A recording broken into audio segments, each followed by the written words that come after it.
Bonjour à tous, aujourd'hui nous nous retrouvons pour une review concernant un livre cette fois-ci, un livre de la collection L'éveil de l'âme d'Isabelle Serres qui est paru aux éditions Exergue pour le prix de 12,90 €. Alors c'est un livre relié qui fait 144 pages. Pour les dimensions, nous sommes à peu près sur un 18 cm par 14 cm. Donc ça c'est pour tout ce qui est technique. Ensuite, je vais vous parler un petit peu de la collection L'éveil de l'âme. Pourquoi Isabelle Serres nous propose ceci? Eh bien, dans chaque livre que vous allez retrouver, alors à l'heure actuelle, plusieurs sont déjà sortis et d'autres sont à paraître.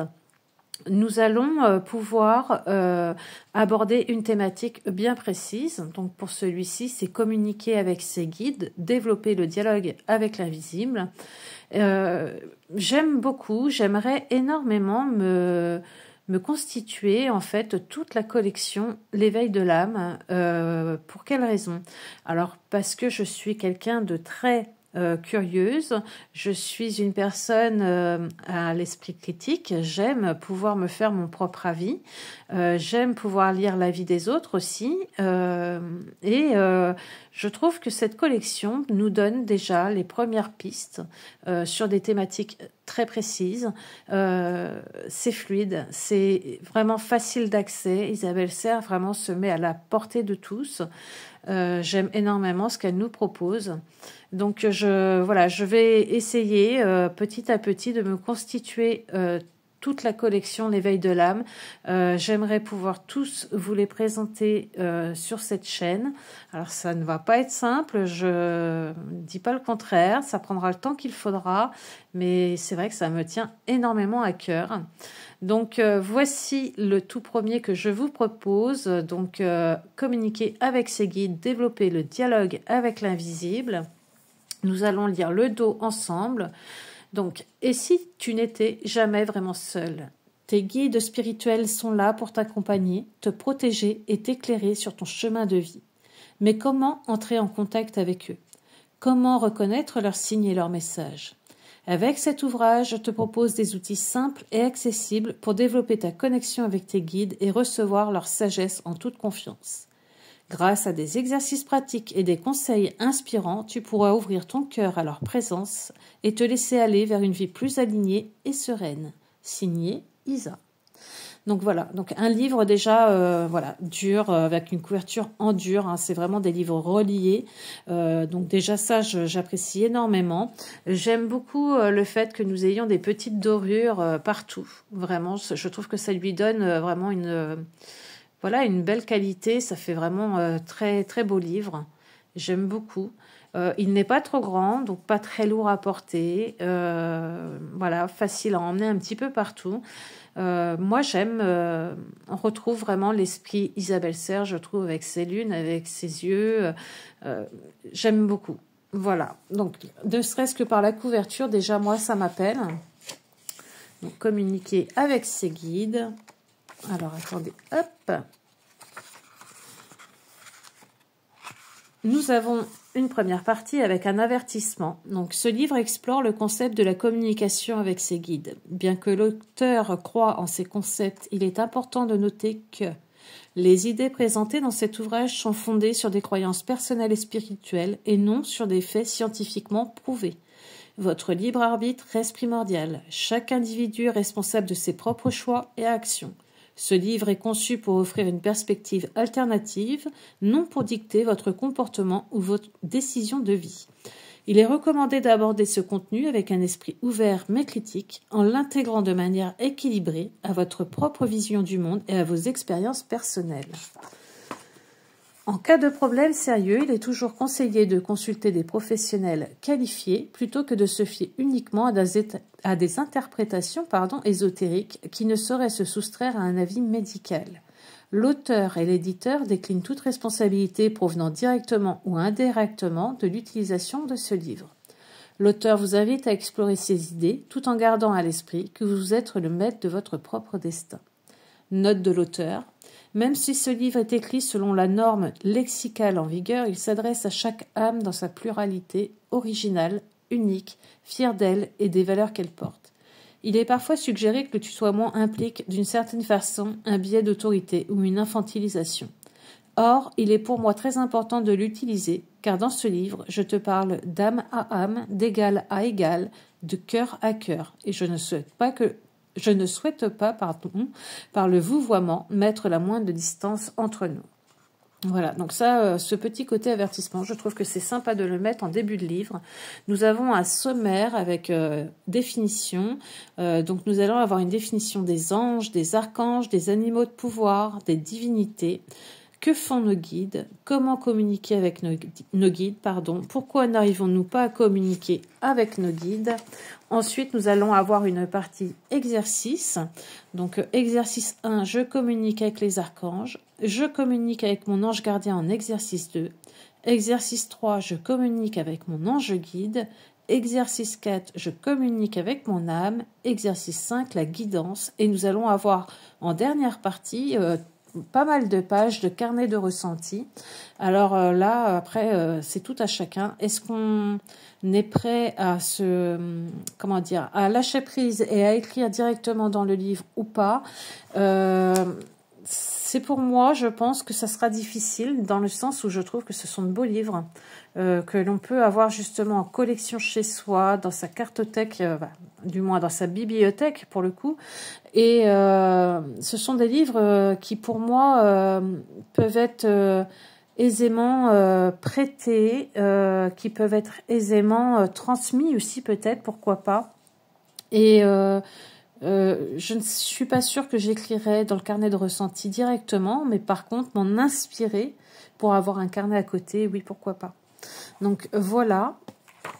Donc ensuite, nous avons une première partie avec définition. J'aime beaucoup, hein. Vraiment, je trouve les livres très très beaux. La communication avec nos guides n'est pas forcément fluide et directe. Nos guides ne nous apparaissent pas directement, du moins cela est très anecdotique. Nos guides ne sont pas nos serviteurs, ils ne sont pas là pour répondre à nos moindres besoins. Nos guides ne sont jamais absents, ni en colère contre nous. Ils sont toujours à nos côtés, tout en respectant notre libre arbitre et notre propre pouvoir de décision. Un guide est aussi appelé un ange. C'est une entité d'amour inconditionnel. C'est une énergie lumineuse, pure et intense que nous pouvons avoir beaucoup de difficultés à cerner quand on est incarné, car cette énergie est beaucoup plus forte que la nôtre. Un guide n'a pas d'enveloppe charnelle, il n'est pas sexué et tous n'ont pas une identité. Ils se manifestent à nous sous différentes formes pour qu'on puisse les reconnaître, mais ils n'ont pas de corps. Ce sont des bulles d'amour et de lumière intense. Et donc, nous allons avoir une première partie avec les anges. Donc, bien entendu, je ne vais pas vous lire tout le livre, puisque sinon, il n'y aurait plus aucun intérêt. Et le but est que vous alliez, vous, le découvrir, que vous alliez vraiment chercher justement les informations dans ce livre. Donc, nous avons une première partie avec les anges. On nous explique ce que c'est qu'un ange gardien, hein, puisque nous sommes dans la partie définition. Un ange guide, les anges protecteurs, on nous explique qu'un ange protecteur peut être une âme d'une personne incarnée, un ange de la Kabbale. Nous avons d'ailleurs tout un tableau pour découvrir son ange de la Kabbale en fonction de notre date de naissance. Et comme avec ton ange gardien et ton ange guide, tu peux créer un rituel ou non. Le but est que tu puisses être dans la connexion avec ton cœur et ton être intérieur, et dans l'ouverture de sa présence, de ses signes et de ses messages. J'aime énormément tous ces signes comme ça me rappelle instantanément Isabelle Serre. Donc ensuite, nous avons une rubrique avec les archanges. Donc là, on va nous expliquer la mission des archanges. La mission des archanges n'est pas individuelle, elle est collective. Ce qui les intéresse, ce sont les actions au service de tous et le fait de créer un bien-être et un bonheur collectif. Ils peuvent aider individuellement pour que cela profite au collectif. Et donc là, on va nous donner une liste des archanges principaux selon la Kabbale, et puis l'explication et le type de protection, le rituel qu'on peut faire avec eux. Donc voilà, nous avons les différents archanges. Ensuite, nous arrivons sur les animaux de pouvoir. C'est un guide qui fait partie de la tradition chamanique. Cet animal peut se présenter à nous de façon spontanée. Nous pouvons également réclamer sa présence en fonction de nos besoins. Et donc là, nous allons avoir une explication de chaque animal et sa symbolique. Donc moi, mon animal totem, je ne sais pas si c'est pareil avec l'animal pouvoir, il faudrait que je creuse d'ailleurs. Mais moi, mon animal totem est le renard, ce n'est un secret pour personne. Et donc si je vais chercher mon animal totem, le renard, il est dans le groupe de l'action. Alors, les animaux totems ou de pouvoir de ce groupe t'invitent à être dans une énergie d'action. Le renard représente l'intelligence, la négociation et le choix. Voilà, donc vous allez avoir différents groupes avec voilà, tous les animaux de pouvoir. Ensuite, nous allons avoir une catégorie sur les divinités.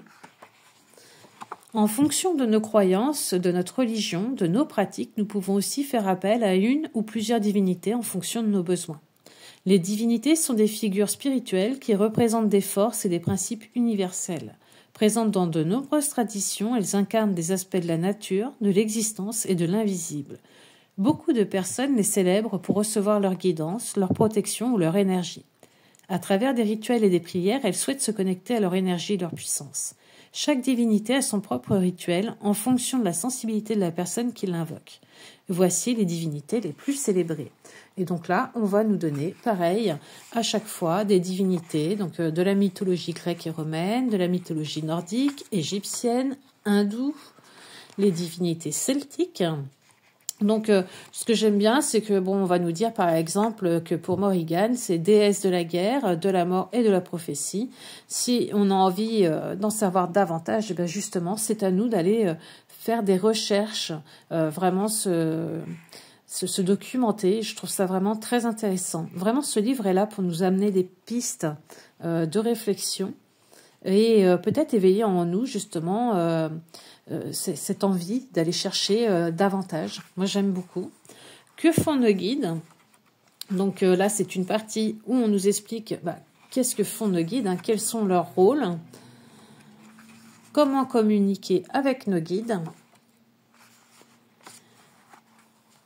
Il n'y a pas forcément de méthode stricte à respecter. Ce qui compte vraiment, c'est l'intention du cœur. Voici quelques conseils pour communiquer avec nos guides. Je ne vais pas tout vous dire, mais vous avez voilà, tout plein de petits conseils pour pouvoir rentrer en contact avec eux. Ensuite, pourquoi n'arrivons-nous pas à communiquer avec nos guides? Donc là, c'est justement pareil, des conseils, enfin du moins une explication, peut-être une piste de réflexion de pourquoi nous n'arrivons pas à communiquer avec nos guides. Et nous arrivons ensuite sur une partie exercice. Donc là, nous sommes, je dirais, à la moitié du livre et nous arrivons sur une partie d'exercice pour pouvoir mettre en pratique ce que nous venons d'apprendre. J'aime beaucoup le bleu comme ça qui vient bien trancher la partie théorique et la partie pratique. Donc, nous avons un exercice 1, je communique avec les archanges. J'ai regardé les exercices, j'aime énormément. Ça ne demande pas beaucoup de temps et je trouve l'idée vraiment très intéressante. C'est des pistes vraiment à explorer. Donc, ici, nous avons un exercice. Et puis, vous voyez, vous avez des endroits où vous pouvez remplir. Ensuite, on vous envoie vers, justement, peut-être... alors là, si je prends par exemple pour l'archange, parce que c'est vrai que je voudrais essayer de rester assez factuel pour que vous n'ayez pas... vous puissiez, vous, aller chercher, mais il faut quand même que je vous explique un petit peu.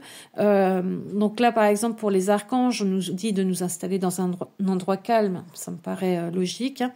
Lis les phrases suivantes.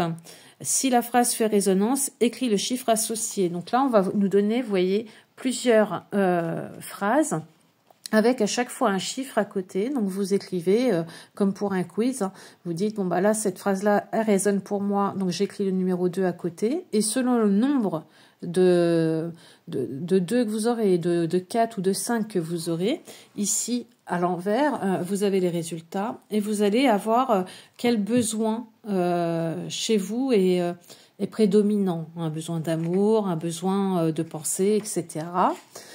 Ensuite, en fonction des résultats, prends le temps de détailler ton besoin, écris-le, relis-le plusieurs fois. Donc, je trouve que c'est intéressant, c'est quand même, voilà, on fait un travail sur nous.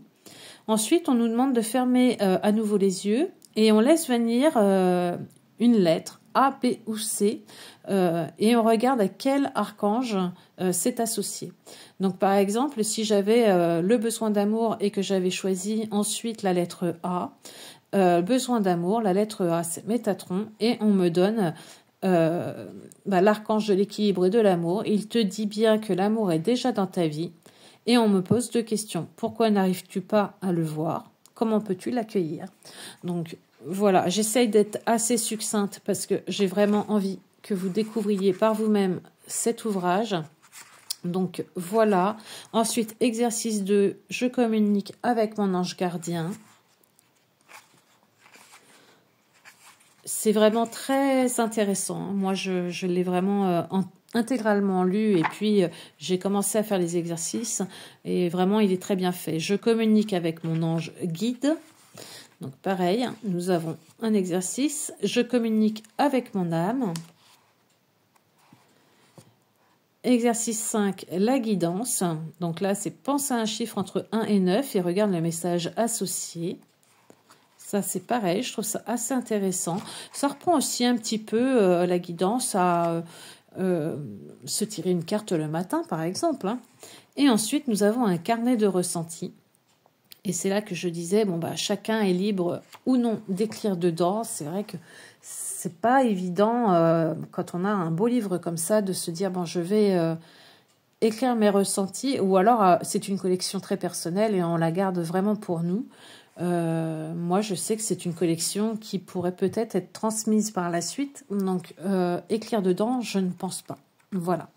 Donc, vous avez un carnet de ressenti avec une date, mon besoin. Donc, mon besoin, c'était de pouvoir, je sais pas moi, communiquer avec mes guides. Hein. Donc, je communique avec mes guides. Méthode pour communiquer, les ressentis, les messages reçus, l'enseignement ou les enseignements que j'ai pu recevoir et les actions que j'ai envie de mettre en place. Donc voilà, donc ça c'est quand même pas mal. Alors après, il y a énormément de pages de ressenti. J'aurais préféré limite avoir plus d'exercices pour puisque les pages de ressenti pour ma part resteront certainement vierges. Mais bon, voilà, faut que ça puisse convenir à tout le monde. Et puis à la fin, nous avons tous les ouvrages, que ce soit oracle, livres d'Isabelle Serres, voilà, les horoscopes magnétiques, les oracles d'Isa, ces livres, hein, le Lightworker, le Shadow Work, voilà. Donc très intéressant tout ça. Franchement, c'est un très très bon livre. Moi, j'aime beaucoup. C'est un petit prix, 12,90 €. Ça reste raisonnable et ça permet vraiment d'avoir une jolie collection à la maison et puis de pouvoir avoir déjà les premières pistes pour aller plus loin dans un domaine. Alors communiquer avec ses guides, moi, c'est quelque chose qui m'intéresse quand même beaucoup. Par exemple, les relations karmiques, je sais qu'il y a un livre aussi sur les relations karmiques, c'est quelque chose où je ne me suis pas encore trop intéressée, bien que je commence à le faire grâce à son oracle également. Le livre pourrait justement venir en complément de l'oracle pour encore mieux comprendre et peut-être avoir des pistes justement pour m'aider à aller plus loin sur ce domaine-là. Donc, je trouve ça intéressant. Donc voilà, donc si vous avez des questions, n'hésitez pas à me les poser en commentaire. Dites-moi si ce genre de livre vous intéresse, si vous avez des questions, si vous l'avez déjà, si vous avez envie de partager avec les autres votre avis, ce que vous en pensez, n'hésitez surtout pas.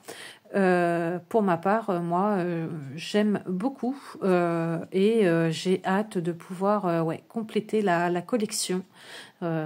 Pour moi, c'est une très jolie collection et c'est vraiment un bout à chaque fois d'Isabelle Serres qui nous est transmis, un bout de ses convictions quelque part, hein, de ce qu'elle pense et voilà, moi je suis J'aime beaucoup. Voilà, vous l'aurez compris.